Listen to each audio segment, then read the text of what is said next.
Coming up, we go in depth about a certain observance day in the month of May. And later, an immersive experience for those who want to learn more about Swahili culture. We take a look at a couple Hawkeyes who were selected in the NFL draft over the weekend. And how the black and gold were able to raise the trophy at the Drake Relays this weekend. All that and more is coming up in sports. Will we receive more of that vitamin D? Find out more in this week's weather. All that and more coming up on this Tuesday morning edition of DITV News. Don't go anywhere, it all starts right now.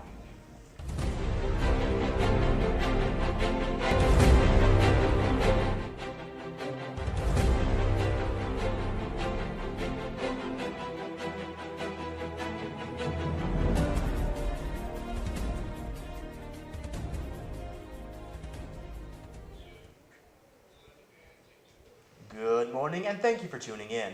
I'm Christopher Cervantes. And I'm Alexis Tansey. On Monday, Trump approved another month of delay in enforcing steel and aluminum tariffs for allies that include Canada, Mexico, and the European Union. With a midnight deadline to start imposing steel and aluminum taxes at 10 to 25% from those countries, Trump pushed back the deadline to allow more time for negotiation between the U.S. and the allies on coming to a final tariff agreement. The Trump administration made a point to say they want to focus on quotas that restrict imports and protect national security. In a month, a final agreement is expected to be reached. The search for Jake Wilson will be continuing, the autistic teen from LaPorte City that went missing nearly a month ago. Over the weekend, search parties cleared a large area of Wolf Creek with no relevant discoveries. Within the current week, searches will be occurring in Cedar River. The Black Hawk County Sheriff says they will have a boat patrol on the Cedar River from Vinton to LaPorte City. There will also be kayakers continuously on the river. A University of Iowa student has designed a bra that will help breast cancer survivors. Amy Kimball works with breast cancer survivors and took up sewing to create a bra that will prevent post-operation swelling. Kimball pitched the idea to a team of engineering seniors who aimed for a solution. It is called the Gamma Bra after its inventors Genevieve Goles, Ana Rodriguez, Mayfa Laraga Martinez, and Ashton Sherman. The garment will be able to hold a prosthetic breast and would act as a compression garment that would prevent fluid buildup after a mastectomy. A very famous alum made his way back to Iowa City. Joe Russo, a 1996 University of Iowa graduate and Hollywood director, came to the Englert Theater last night for a discussion on his journey from Iowa City to Hollywood. He's been the co-director of some of the decade's biggest blockbusters, including Captain America, Civil War, and the newest Avengers film, Infinity War.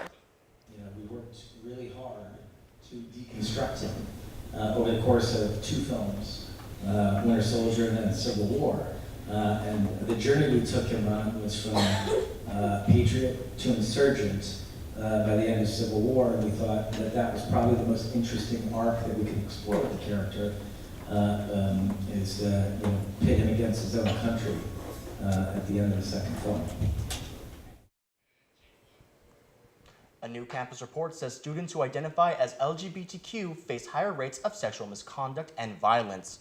The results come from the second round of the UI Speak Out Iowa Campus Climate Survey. The 2017 survey results show 41.9% of bisexual women report unwanted sexual contact. In regards to men, 20.7% of gay men report to being raped compared to 3.6% of heterosexual men. For more on this issue, check out Marissa Payne's article in the Daily Iowan. Well, today is the start of May, so there are new causes that will be the focus of attention this month. We have DITV news reporter Ethan Gutstein in the studio to speak on one of those causes. The month of May raises awareness for many causes, including mental health, ALS, and even skin cancer. But it's also Jewish American Heritage Month, which recognizes the Jewish American population. This month-long observation shouldn't overshadow other causes, but it definitely deserves to be recognized by Jews and non-Jews alike. Last month, a study released by the Claims Conference on Holocaust Remembrance Day revealed some startling facts about how much or how little American millennials know about the Holocaust. Using answers from the 1,350 interviews of American millennials conducted in February, The results concluded that 4 in 10 don't know 6 million Jews were killed in the Holocaust, 11% had never even heard of the Holocaust, 41% believed 2 million or less Jews were killed during the Holocaust, 2/3 couldn't identify Auschwitz, 45% couldn't name a single concentration camp, and 70% believe less people seem to care about the Holocaust now than in the past. As a Jew, obviously, it concerns me too, because 1/3 of the entire Jewish population was wiped out in the Holocaust. And the fact that people don't even know about it or don't know what happened or aren't familiar with one of the most horrendous camps in all of the concentration and death camps that existed makes me really concerned about the future of the Jewish people. For many people, it's difficult to fathom these statistics, but it's sadly the reality facing Jewish Americans today. Guys, back to you at the news desk. Thanks, Ethan. Alexis, I don't know about you, but all this nice weather we've been having, it seems too good to be true, and I don't trust it. Oh, that's right, Chris, and I really do not want it to go away anytime soon. But let's toss it over to Jahisha in our weather studio to find out. Yes, hopefully the weather is not too good to be true, as we had such a glorious weekend soaking in all of that vitamin D. However, it seems that the weather seems to be fighting back, since today we are hit with some blustery wind and thunderstorms as we still try and maintain that 80-degree weather before settling to a pretty calm 62 degrees at night.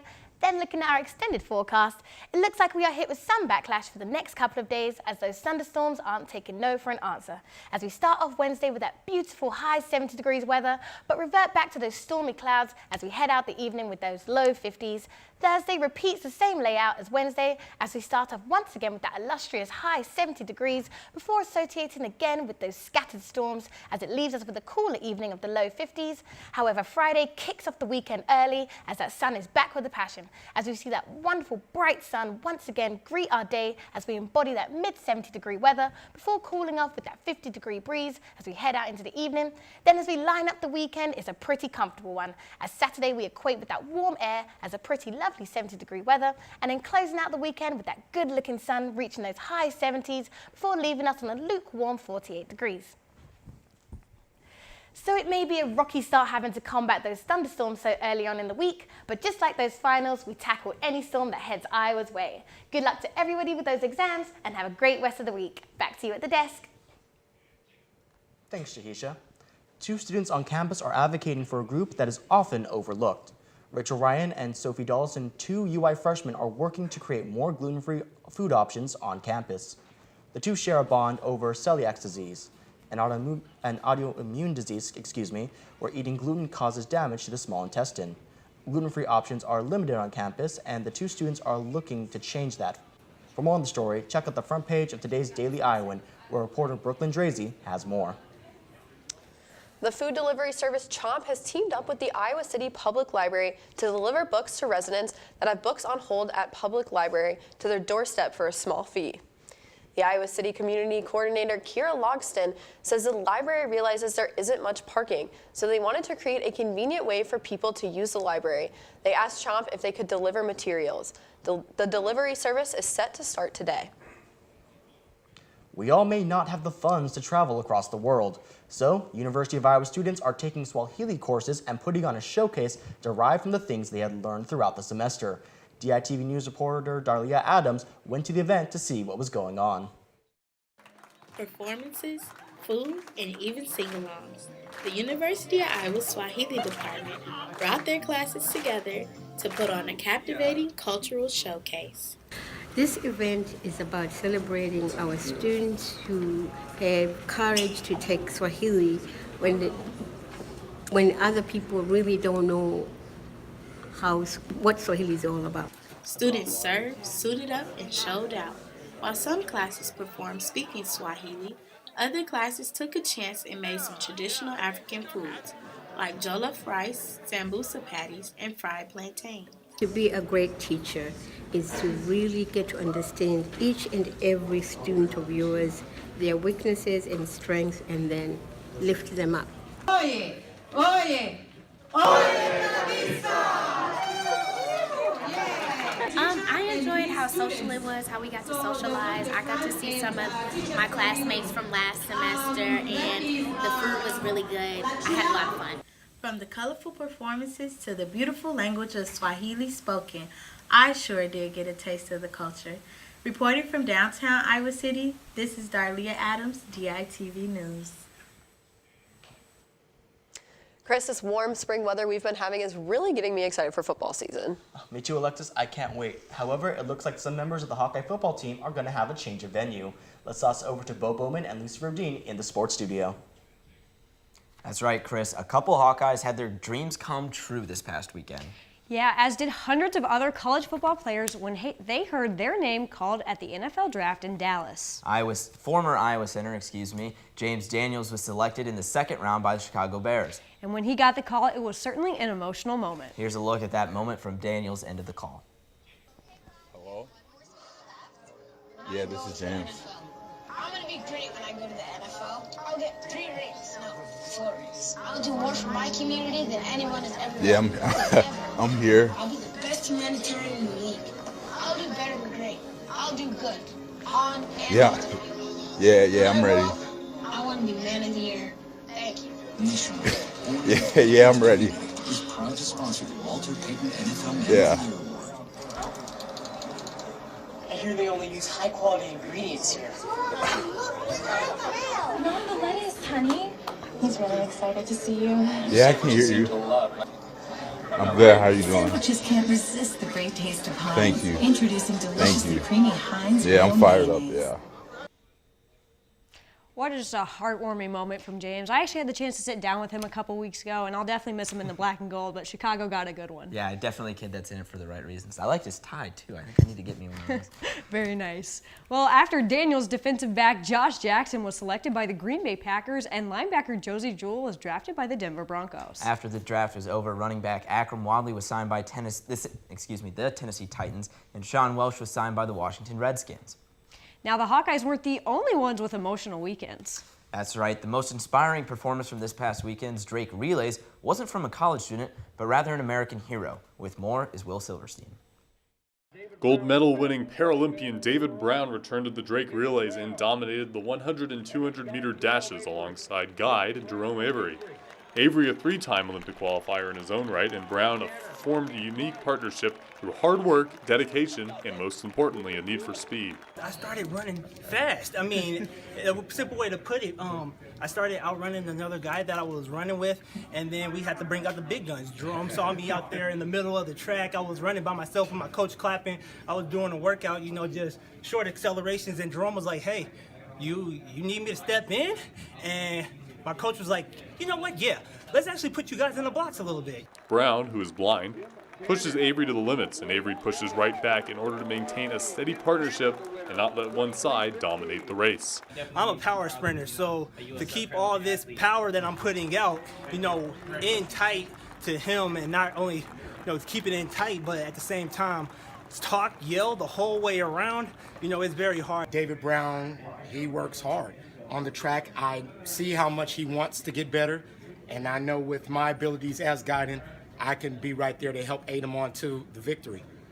He puts in his work, and with that being said, that makes me have to work just as hard. So when we're done training, I have to do a little bit extra just to make sure I can keep up with this guy. It's a team that was made for success and a friendship that was made for each other. Reporting from the Drake Stadium, this has been Will Silverstein, DITV Sports. It was just a great weekend at the Drake Relays, and Brown's special performance certainly left the Blue Oval on a high note. And that's it for us in the sports studio today.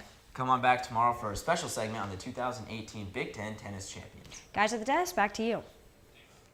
That's all we have for you on this Tuesday morning edition of DITV News. Be sure to head over to dailyiowan.com for all the latest news between Monday and Friday.